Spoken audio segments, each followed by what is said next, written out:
Assalamualaikum warahmatullahi wabarakatuh. Selamat berjumpa kembali dengan saya Sudiono di channel Sudiono Masyadi. Semoga pertemuan kita kali ini dijadikan Allah pertemuan yang bermanfaat, berfaedah di dunia dan di akhirat, menambah pengetahuan kita, pemahaman kita, jadi meningkatkan keimanan dan keislaman kita, dan juga memberikan rasa sumringah, rasa berbunga-bunga, rasa yang suatu ketika nanti kita kangeni gitu ya. Kan banyak masa lalu kita yang kita lalui itu seolah-olah biasa saja, tapi ketika sudah berlalu tuh ternyata waktu itu indah ya gitu. Itu dulu saya pernah cerita begitu, bahwa waktu saya di Bali itu jalan kaki dari rumah itu sekitar 16 hari ya, waktu liburan sekolah kelas 1 naik kelas 2. Kita berdua saja sama teman saya itu yang anak SPG. Sekarang SPG nggak ada ya. Terus saya SMA, tapi waktu di SMP kan kita akrab gitu, kemudian kita ke Bali gitu, jadi kita cuma naik truk gitu. Tapi pada masa itu tuh belum ada anak-anak brong kayak sekarang, belum ada. Tahun 86 ya, 86 gitu. Jadi kita itu hacking, ibaratnya itu kita itu diterima bagus gitu di masyarakat gitu, di tempatnya Pak Lurah kita nginep juga kesannya bagus gitu, kita yang baik gitu. Kita baru datang sudah mandi belum Pak, sana mandi dulu gitu. Udah mandi, makan dulu sana, sudah dimasakin sama ibumu gitu. Jadi bahasanya itu ibumu gitu, jadi Bu Lurah gitu. Kemudian ya udah, kita kan terus ketemu orang mana, orang Rembang Pak gini, terus ini surat-surat saya Pak dari kelakuan baik dari kepolisian, terus gini, ini kartu OSIS saya gini. Udah nanya-nanya di sana itu musim apa dan sebagainya, ngobrol-ngobrol. Habis gitu dia tinggal, paling ada urusan entah di balai desa entah apa gitu. Udah kita ditinggal, yang nemeni kita siapa? Anaknya. Cewek gitu ya. Jadi kita kenalannya banyak gitu, cewek anak-anak Pak Lurah itu. Dari mulai tempat saya sampai ke Bali itu, wah kenalannya itu anak-anak Pak Lurah. Ya ada yang cowok juga gitu, jadi saudara gitu, sampai berkoresponden. Zaman saya waktu itu kan surat menyurat ya, belum ada HP gitu ya, asik gitu loh. Dan pada saat itu saya di Bali itu kangen sekali sama rumah itu. Teringat waktu kita tuh ibu saya kan di warungnya itu ada kursi-kursi gitu, karena kita tuh warung ya, kita itu serambi rumahnya dibikin warung gitu. Kalau warungnya belum buka kan, saya itu biasa itu sore gitu, kita bukanya malam gitu. Nah terus sore itu kan saya nongkrong di kursi itu, habis mandi gitu, habis mandi sekitar jam 4 jam 5 lah gitu. Terus lihat orang-orang lewat gitu di jalan, nongkrong bersandar di gebyok, belum tembok rumah saya dulu, masih papan gitu, gebyok gitu. Asik gitu. Kalau iya, tapi lebih asik lagi ketika saya tuh di Bali itu, saya teringat tuh, ya Allah, ternyata cuman habis mandi segar, terus duduk tenang nyantai di serambi rumah itu, asik sekali rasanya gitu loh. Wangen banget, pengen cepat pulang, pengen melakukan hal yang sama gitu lah. Jadi beli ke tadi, jadi moga-moga gitu. Jadi pertemuan kita kali ini tuh membawa kenangan-kenangan indah, sama dengan waktu kecil saya tuh menunggu serial Sahur Sepuh itu, Brahma Kembara itu, kayak indah banget gitu kalau mendengarkan sambil nyuci baju, cuci piring gitu. Okay. Nah kali ini saya mau ajak teman-teman diskusi masalah hipnotis ya. Jadi saya sendiri juga alhamdulillah, puji Tuhan, Alhamdulillah, jadi rasa syukur banget. Kenapa saya itu tidak mudah dihipnotis oleh Habib. Padahal Habib itu kan sering gitu, karena sugestinya dia sebagai cucu Rasul, dia kan mungkin sugesti itu kan punya kekuatan ya. Dia karena dia yakin bahwa dia cucu Rasul, kadang-kadang dia punya kekuatan yang yang karena sugestinya itu. Jadi pernah ada seorang Habib yang dia itu menwa resimen mahasiswanya waktu itu.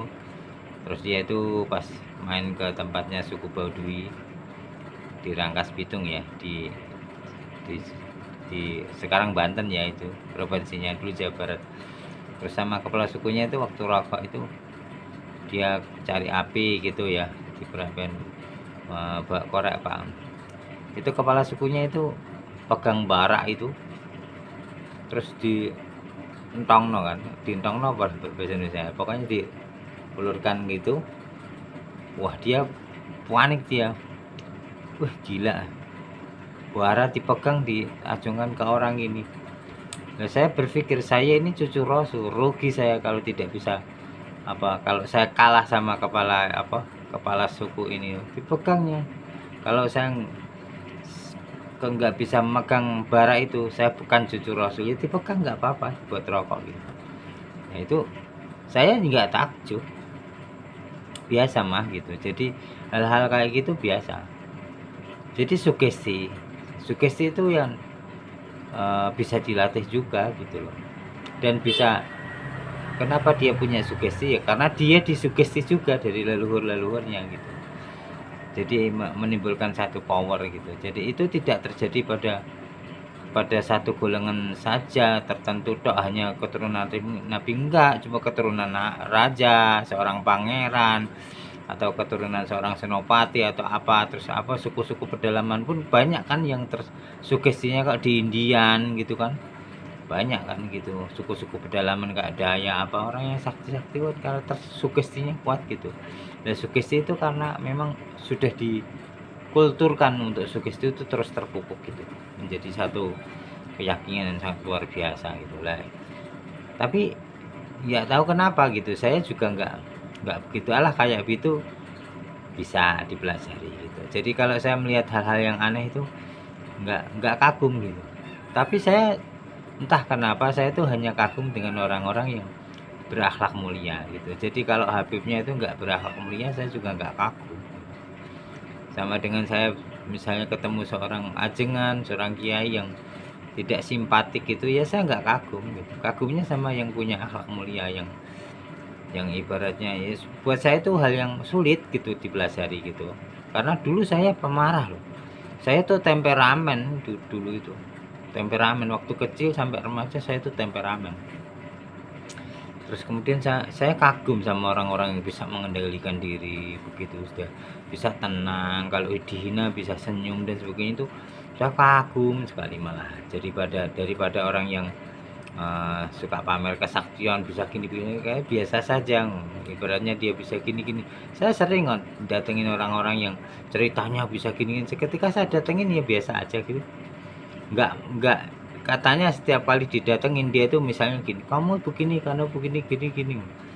Ketika saya diajak teman saya yang cerita itu datang ke seorang ajengan gitu, seorang kiai gitu ya, nggak tahu kiai apa enggak, pokoknya seorang yang disepuhkan gitu ya. Kemudian katanya kalau ketemu orang dia akan, kamu begini, aku begini, kamu begini gitu. Tapi ketika saya datang diem aja, sampai saya pulang ya diem aja, cuman ngobrol yang remeh-temeh yang. Lah teman saya juga heran loh, kenapa ya, biasanya dia kalau lah gitu kan, kalau ketemu orang gini ya gitu. Saya sering gitu. Dan juga ada saya seorang teman kuliah saya waktu di Jakarta itu, dia udah kerja kan, kemudian saya dikenalkan sama, terus saya nyusul dia kan, dikenalkan sama orang yang katanya kalau malam tuh wirid bisa terbang gitu.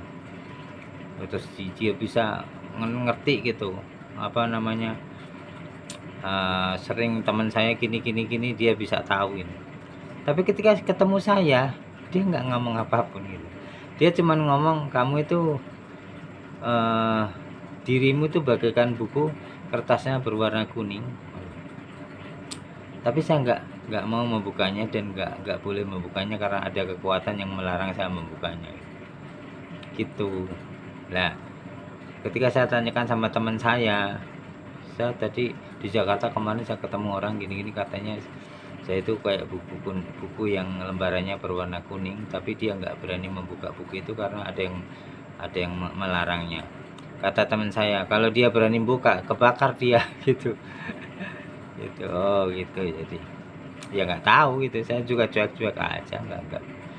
Jadi saya cuma tertarik pada hal-hal yang sifatnya akhlakul karimah gitu, adab, dan kagum sekali saya orang yang bisa mengendalikan diri, karena saya orangnya kan temperamental. Oke, jadi masalah hipnotis, kembali ke hipnotis tadi, makanya saya juga tidak mudah dihipnotis oleh Habib gitu loh. Kadang Habib kan kadang suka pamer karomahnya dalam tanda kutip ya, karomah dalam tanda kutip, tapi saya bikin iblis pun bisa, saya gitu. Saya pikirannya gitu, iblis bisa, setan bisa gitu, jin bisa gitu. Makanya kalau kita cerita masalah pernah dulu orang Amerika kan sangat kagumnya sama ilusionis David Copperfield itu yang mau menghilangkan Monas juga, itu dulu waktu kan dilarang Bapak atau nggak boleh gitu. Terus David Copperfield pernah waktu show di Malaysia itu kan, itu saudara saya waktu itu rapat di hotel, ada pertemuan perusahaan gitu di hotel, saudara ipar maksud saya, jadi di orang Malaysia tapi kewarganegaraan Inggris itu, suaminya adik saya waktu itu. Nah, posisinya waktu itu di hotel yang sama dengan David Copperfield. Itu dia melihat di depan kamarnya David Copperfield itu selalu ada telur 40, telur ayam kampung 40 gitu. Dan pelayan tuh nggak boleh masuk kamarnya dia. Jadi ketika ada nganter makanan, taruh depan pintu gitu, nggak boleh masuk kamar. Telur itu pun juga saudara saya itu, saudara ipar saya juga ngelihat gitu. Jadi ada telur 40 lah. Itu kan biasanya telur satu jin gitu loh. Ini kebetulan saya punya temen tuh ya sering ngobrol ngalor ngidul, kalau orang Jawa bilang kemana-mana lah, ngobrolin apa saja. Nah, sempat suatu ketika ngobrolin David Copperfield, dia nyeletuk ngomong gini, David Copperfield tuh punya jin 40, jin wanita. Jadi dia harus meniduri jin wanitanya itu setiap hari bergiliran gitu. Loh, kok kebetulan sama ya dengan omongan saudara saya yang Malaysia itu, ipar saya, bahwa di depan kamarnya David Copperfield itu ada telur ayam kampung 40 gitu loh. Kok sama gitu loh. Ya udah, tapi ya makanya ya udah, namanya setan, namanya jin kafir, jin musyrik, yes, apa saja lah. Hal-hal kayak itu nggak pernah tertarik saya gitu. Jadi saya sering gepok singgol, maksudnya gepok singgol tuh ya bergaul, mungkin agak akrab dengan orang-orang yang punya ilmu-ilmu kayak gitu. Saya nggak pernah tertarik. Kadang saya dikasih ya tak terima, daripada dia tersinggung, habis itu tak buang, itu aja, tak buang gitu. Terus masuk apa yang harus dibaca, terus apa lakonnya, maksudnya itu puasa dan sebagainya, mandi ini kan gitu, terus ritualnya itu ya saya terima, saya buang gitu aja. Jadi saya nggak seneng, nggak tertarik. Bagi saya ibarat kita pengen ke Jakarta itu menuju kepada Allah kan intinya. Terus kita dari tempat kita itu kan melewati banyak kota, terus di kota itu ada ini, kita kagum, kita berhenti dulu, terus ada kota ini. Nah, kita nanti tahu-tahu malah bisa-bisa nggak nyampe Jakarta karena kita terlalu sibuk untuk mampir, berhenti, lihat keadaan di situ, ada apa-apa rame. Misalnya di Juwana ada apa, di Pati ada apa, nanti di Kudus lihat apa lagi, kagum, berhenti lagi. Nanti di Demak lihat apa, kagum, di Semarang kagum apa, berhenti. Akhirnya kan nggak nyampe Jakarta, terlalu banyak berhenti. Tahu-tahu malah kadang-kadang semangatnya udah nggak ada lagi gitu. Tapi kalau kita udah lurus aja ke Jakarta, nanti apa yang kita lihat di Juwana, di Pati, di Demak, di Kudus, di Pekalongan, Semarang, semuanya ada di Jakarta gitu. Nah itu saya Saya punya pemikiran seperti itu. Jadi ngomong-ngomong masalah hipnotis lagi gitu. Waktu kecil itu kan kita sering main-main gitu kan sama orang-orang yang sudah dewasa itu, kita masih anak waktu itu kan, anak SD lah, kelas 2 kelas 3 kelas 4. Itu nanti di lapangan pas bulan purnama gitu, nanti anak-anak dari apa ya, perguruan silat Bunga Islam Madiun gitu kan, pada kadang pada pulang gitu mempraktekkan ilmunya, itu anak-anak dihipnotis gitu, dipegang tengoknya, didoain, udah mau jadi apa kamu ya, jadi Pak Sakira, ya udah lincahnya kayak Pak Sakira gitu, mau jadi Bruce Lee, mau jadi apa gitu, anak-anak pada batin sendiri gitu loh. Ya kalau udah pengen jadi apa gitu, kadang pengen jadi hewan apa, banteng apa gitu, itu bisa bener-bener. Itu ada sepeda parkir dulu kan, belum ada sepeda motor ya. Yang punya sepeda motor baru satu, anaknya Pak Lurah.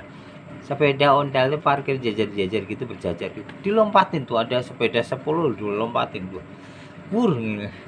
Wah hebat juga. Tapi waktu saya dihipnotis nggak pernah bisa gitu, saya sampai malu itu, sampai saya pura-pura apa namanya, udah saya pengen jadi, waktu itu pengen jadi siapa ya, pengen jadi siapa ya dulu, saya lupa pokoknya, Pak Sakira apa ya. Terus kemudian saya pura-pura, wah jadi si Pitung apa gitu, saya pura-pura jadian jungkir balik gitu, padahal saya pura-pura gitu loh ya, menyembunyikan rasa malu saya, dan itu saya anggap kelemahan waktu itu gitu. Tapi ternyata setelah besar saya tahu bahwa itu bukan kelemahan, justru itu kelebihan, bahwa kita tidak mudah untuk dipengaruhi atau dihipnotis orang. Jadi kita itu dalam posisi apapun tetap sadar. Sulit untuk kita tuh, membuat kita tidak sadar tuh sulit. Itu alhamdulillahnya akhirnya waktu saya itu sudah dewasa gitu ya, saya ngaji itu kan penasaran, pengen tahu tentang ngaji di perpustakaan kan, ilmunya campur-campur. Dari Muhammadiyah apa tafsir ya Hamka gitu, senang tafsirnya Hamka gitu kan. Terus nanti habis gitu ngajinya itu di LDI, pernah itu LDI itu dulunya itu Jakari, dibubarkan jadi Lemkari, dibubarkan lagi jadi LDI, habis itu dia berlindung di Golkar, aman gitu. Nah itu posisi seperti itu saya ngaji di situ 1,5 tahun gara-gara punya pacar di situ. Tapi ya itu tadi, walaupun saya cinta sama pacar saya, tapi namanya prinsip tetap prinsip itu. Saya disuruh ngaji situ, oke lah ngaji 1,5 tahun di situ. Setelah ngaji saya merasa nggak cocok gitu, ini ajarannya kok banyak yang terlalu apa ya, space apa ya, terlalu apa namanya, introvert. Nah terlalu introvert, jadi akhirnya saya nggak mau. Terus saya bilang sama pacar saya, udahlah kamu LDI nggak apa-apa, saya tak Islam secara umum. Dia nggak mau, kalau mau nikah harus sama-sama gitu. Ya sudah, saya akhirnya putus sama dia gitu. Nah saya sih betapapun saya sakit karena mencintai dia 8 tahun, tapi tetap aja saya namanya prinsip-prinsip. Walaupun saya sok gagah gitu pulang, sampai di rumah muntah-muntah saya gitu, karena kontak dari kesedihan saya itu saya muntah. Tapi habis itu boleh lagi gitu. Jadi servis dia kayak apa istilahnya itu ya, move on gitu loh, sudah move on gitu. Nah itu sampai LDI saya bergaul dengan anak-anak Arisat gitu, jadi kalau sekarang salafus sholah lah, anak-anak salafus sholah. Gitu, jadi grup-grupnya Khalid Basalamah. Sama siapa itu lagi yang jemputnya lebih panjang lagi. Nah itu terus kemudian anak-anak Ikhwanul Muslimin yang mantan-mantan dari Afghanistan itu. Ya udah pokoknya gitu aja, saya tuh ya seneng. Tapi saya tuh kalau orang ya mudah jatuh cinta tapi sulit mencintai. Nah itu mau apa ya, apalah istilahnya gitu analoginya. Jadi mudah jatuh cinta, saya tuh mudah jatuh cinta, jadi lihat ini tertarik, lihat ini tertarik, tapi untuk mencintai itu susah. Nah itulah alhamdulillah itu diberikan Allah pada saya, sehingga walaupun saya itu kumpul dengan Habib 30 tahun, alhamdulillah tidak tenggelam saya gitu. Jadi ada hal-hal yang kurang pada diri mereka pun itu masuk memori saya. Dan saya itu orangnya mungkin perfeksionis gitu, sehingga saya tidak mau gitu mengagumi orang yang masih punya banyak kekurangan gitu. Minimal dia harus sedikit sekali kekurangannya gitu, baru saya kagum. Itu pun juga kayak sama guru saya Bibtoir Husin Yahya ini kan juga, saya walaupun dia saya anggap itu sudah sulit sekali mencari kelemahannya, tetap aja ada kelemahannya dan itu jadi masalah buat saya. Itu jelek-jeleknya juga di situ akhirnya. Tapi ya bagusnya di situ, makanya kalau kita membicarakan sesuatu jangan hitam putih, karena sesuatu yang buruk bisa jadi itu kebaikan dan sesuatu yang baik itu bisa jadi keburukan gitu. Jadi ya wallahu alam bisawab gitu. Jadi maksudnya jadi terkait dengan judul ini, kenapa saya sulit dihipnotis, yaitu pemberian Allah berupa kelemahan sekaligus kelebihan saya gitu. Artinya saya lebih condong untuk jadi orang itu tidak mudah untuk mengalahkan keadilan dengan kasih sayang. Jadi saya lebih cenderung adil dulu gitu. Makanya saya tuh kesyarat-syarat ke dunia mistik dan sebagainya sulit, karena saya pikir buat apa gitu. Kan kita yang dicari selamat gitu, bukan kehebatan tapi keselamatan gitu. Kalau saya ya gitu, jadi condongnya untuk mencari selamat gitu. Kalau ada yang aneh-aneh, ada gini, ada ajaran yang agak aneh gitu, saya nggak mau. Saya pernah punya temen itu, dia ikut thariqah yang dia itu sepertinya itu gurunya itu luar biasa gitu, sampai menutupi Rasulullah gitu, saking istimewanya kata dia. Jadi Rasulullah sampai tertutupi dan wah luar, saya pikir wah ini merinding saya kayak gitu kan. Kadang sampai logika saya pun menolak, badan saya pun menolak. Kadang punggung saya itu perasa sakit gitu kalau ada orang begitu. Sakit gitu, kayak apa ya, kayak ada yang mengganjal gitu di bawah belikat saya gitu kalau ada hal-hal yang aneh gitu. Jadi saya menganggap itu ya itu tadi sesuatu yang ingin menghipnotis saya, tapi saya menolak gitu, sadar dan tidak sadarnya juga. Saya pernah juga baca sebuah novel berseri di di YouTube gitu, tentang sang kiai gitu. Kelihatannya bagus banget gitu, bagus montai gitu. Sampai akhirnya saya juga mengejar dia ke Senori ya, Senang Senori Tuban. Wah, sampai sana saya terus banyak cerita sama muridnya gitu. Pernah itu torekonya apa? Dulu kan awalnya alif ya, berapa tahun? Wah, udah lama, 20 tahunan. Waktu itu gitu. Udah bisa apa lu? Kok bisa apa? Saya bilang gitu. Saya tanya, lah emang kenapa kok? Lah kalau di sini seminggu saja saya udah bisa nyampe ke langit 7, ke bumi lapis 7. Wah, hebat ya, saya begitu dah. Tapi dalam hati saya ketawa.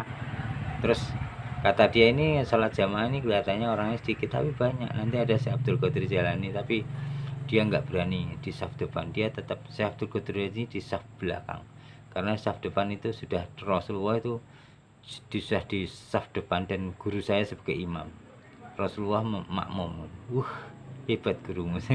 Itu saya namanya bertamu ya udahlah, bukan mau mencari musuh kan ya iya aja. Tapi saya pulang, terus teman saya katanya duduk di situ, kelihatannya kok dia tahu saya begini, dia tahu dia beginilah. Saya bilang namanya iblis masa nggak tahu, saya bilang. Lalu terus teman saya ngajak lagi, nggak mau lah. Kenapa sih nggak mau lah? Saya mencium bau iblis di situ, saya bilang. Ya jujur saja langsung saya bilang begitu. Oh ya, berlebihannya itu. Lah ini juga di habaib ini. Ketika saya sudah tahu hal-hal yang berlebihan itu ya no way gitu. Jadi saya menganggap apapun yang terlalu berlebihan itu ada bau-bau iblis di situ. Oke teman-teman, jadi semua ini bukan dari saya, tapi ya rezeki yang diberikan Allah. Bukan kelebihan saya, tapi kelemahan yang bisa jadi itu kelebihan yang diberikan oleh Allah pada saya. Karena pada hakikatnya ya kelemahan itu kelebihan itu bisa jadi kelemahan gitu. Dan itu semua Allah yang ngatur. Makanya bukan saya wah hebat ya kamu 30 tahun nggak terpengaruh HP. Ya bukan saya yang hebat, tapi mungkin Allah memberikan sesuatu pada diri saya yang sulit untuk mencintai walaupun gampang jatuh cinta. Oke, sampai jumpa di lain vlog saya. Semoga kita selalu dalam lindungan Allah, diberikan kesehatan sehingga kita bisa bertemu kembali dengan penuh kebahagiaan. Om Swastiastu, Namo Buddhaya, Salam, salam, salam santi, santi, santi, santi, rahayu, rahayu, rahayu, sagung itu mati. Assalamualaikum warahmatullahi wabarakatuh.